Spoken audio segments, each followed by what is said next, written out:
Well, time for the long, hard, brutal winter slog to begin. These now are the hard yards.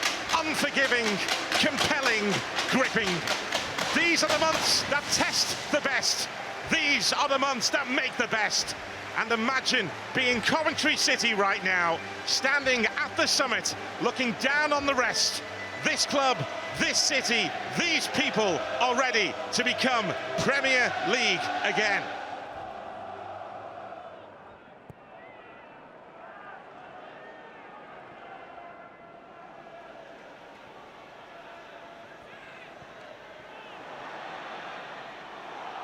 There's Johnston, Hegerber in the middle, Carlin Grant's there as well, and it's Hegerber! Where's that come from?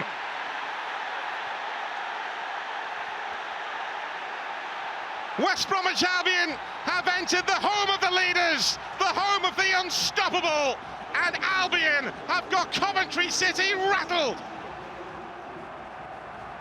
Mikey Johnston playing on the right-hand side rather than the left. Why is that? Because he can be the supply line. Really good pressure on the ball here from West Brom, playing pretty much 4-4-2, stepping onto Coventry. Once they pinch the ball with Johnston, he starts it off. There he is down the right-hand side. Then it's about the quality of his cross, the movement of the striker, and it all comes together. Everything about this, from an attacking point of view, is brilliant. The press, they get the ball back, they get Johnston in a great crossing position, and then he gets his head up, and it's considered. He doesn't flash it in, he just feels that ball in. It's a cross designed for the striker, for Hegerber to tuck away. It's exactly what Ryan Mason would have wanted from Johnston and Hegerber.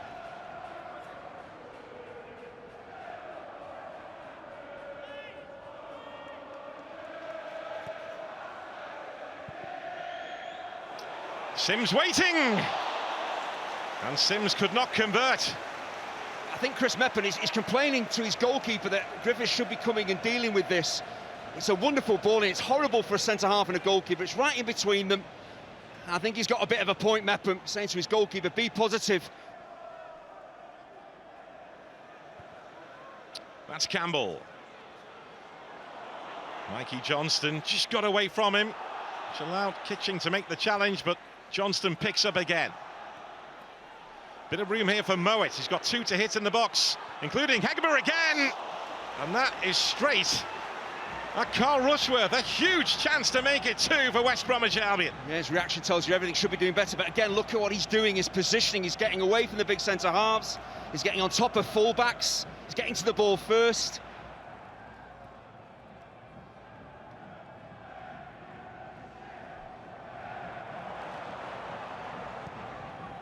Van Avijk with that ball in. Here's Ellis Sims. Top!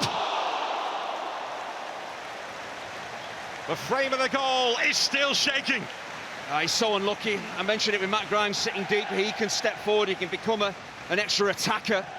Does pretty much everything right. He gets over it. It's a thunderous strike. Griffiths is nowhere near it. Just needed to be 6 inches lower.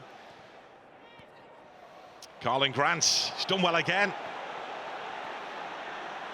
Well, can Albion make something of this? Hegerber's up there with him. Carlin Grant trying to go all the way. Albion with bodies here. It's Jason Malumbi. It's Malumbi, and Rushworth denies him. Albion are not finished yet, though. Well, they are for now, but that was all about Carlin Grant. A long, busting run after a lovely piece of skill. I mentioned about the counter-attack, how effective it could prove for West Brom. Carlin Grant makes it happen, but when he's breaking forward, there's 5 West Brom players looking to get into the penalty area. So they're not standing and watching him, expecting him to do all the work himself. Look at the black shirts breaking forward. Again, it's down to that 4-4-2. You've got players in advanced positions. They're deep initially defensively. When they win the ball, they break forward quickly, and they've been encouraged by Ryan Mason to do that.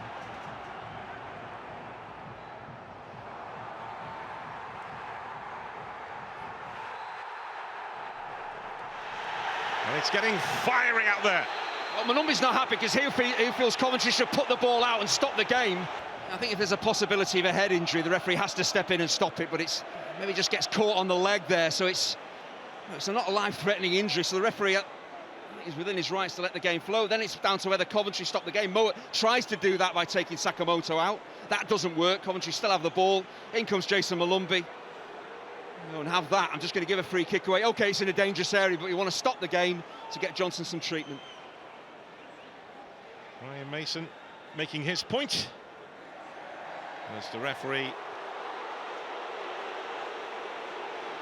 shows the yellow cards. Jason Mullenby, one of the recipients.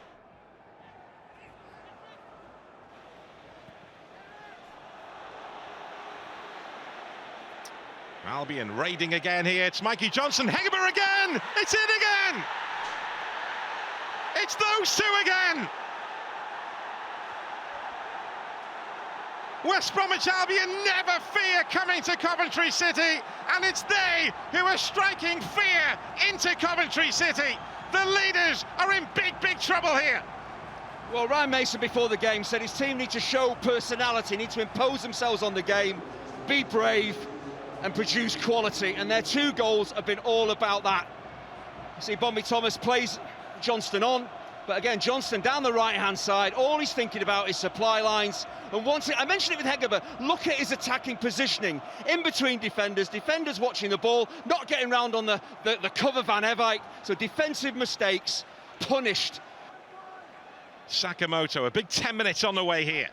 Van Evijk with the cross. Griffiths moving for it, but it will go behind for a Coventry corner.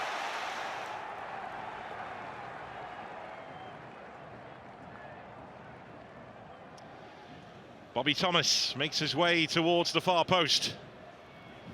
It's arrowed towards that part of the box. Mason Clark trying to have a swing at it. Griffiths protecting his near post with a big block there. And West Bromwich Albion get the free kick. But Griffiths takes the congratulations of all of his teammates because he's made a big block there. Absolutely, Hegerber, the hero so far with 2 goals, but you know you're going to be put under pressure by Coventry. So defenders, full-back, centre-halves, goalkeepers just have to be ready.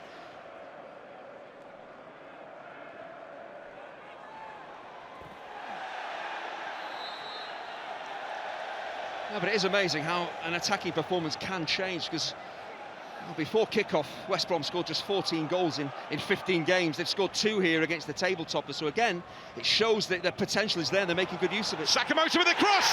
Perfect header! Josh Eccles denied minutes ago, but not that time. Is that the first step back on the road to recovery? This is why Frank Lampard put Josh Eccles, Victor Torp in the team to play ahead of Grimes, to make those runs from deep. It causes defenders so many problems when you get players arriving slightly late. A lot of them again are watching the ball. The amount of space that Eccles has is ridiculous, but again, he's just timed his run. He's not gone too early. He's not gone on top of defenders. He's given himself space to be found, and then it's about whether he can find the target. It's a really considered header.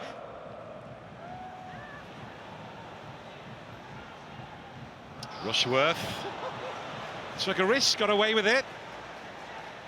He'll say it was calculated. He knew what he was doing. Foul by Mullenby, who does need to be careful. He's off. He was yellow carded in the first half. He's made that decision at the start of the second half, and he is sent off. How costly will that be for West Bromwich Albion? Well, you cannot blame the referee for this. It is his mistake. It's a misjudgment. I think he steps in and tries to win the ball. He gets rolled, and there's an attack going to break out here, so he's caught wrong side of his man. He does seem to grab hold of him. It is a pullback. It is a yellow card. Sakamoto looking to try and make room for the cross. Chips it up in the end. It's De Silva. Unable to find the target, but an admirable effort.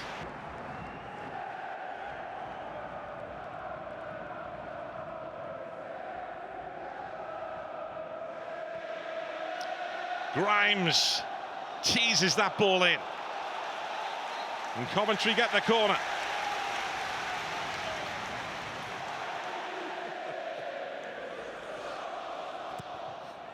Fighting by Torp. Griffiths had to take evasive action. He's bounced back to his feet now as the ball was coming back his way.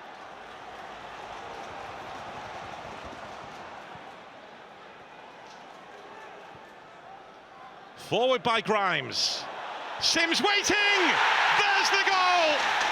There is the goal! A big one for Ellis Sims, a big one for Coventry City. And Coventry City, the championship responders, respond again. Yeah, you did feel it was just a matter of time before Coventry got level. It's the firepower they've got, but the intensity they play with. 11 against 11, they're hard to contain. When you've got the extra man, if they zip it around, they've got such attacking variety. It causes you so many problems. It's such an intelligent header back across goal. It's just a glancing header. The pace is on the ball. Once you head it down, it zips off the surface. No chance for the goalkeeper.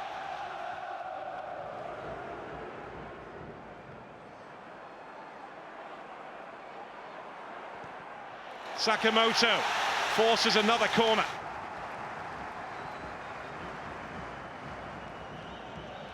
Coventry have scored 14 goals from set pieces this season. No one can better that in the Championship. Fired in by Grimes. It's Torp!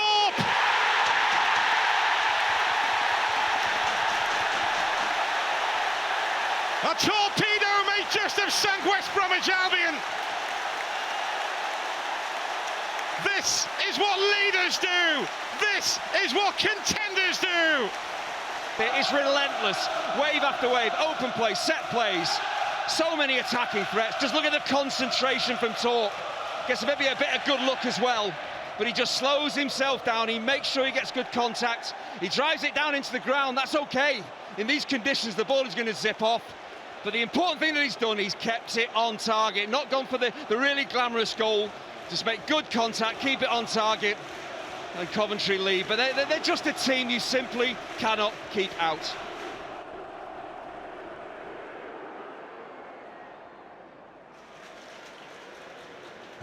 Now De Silva. There's Eccles.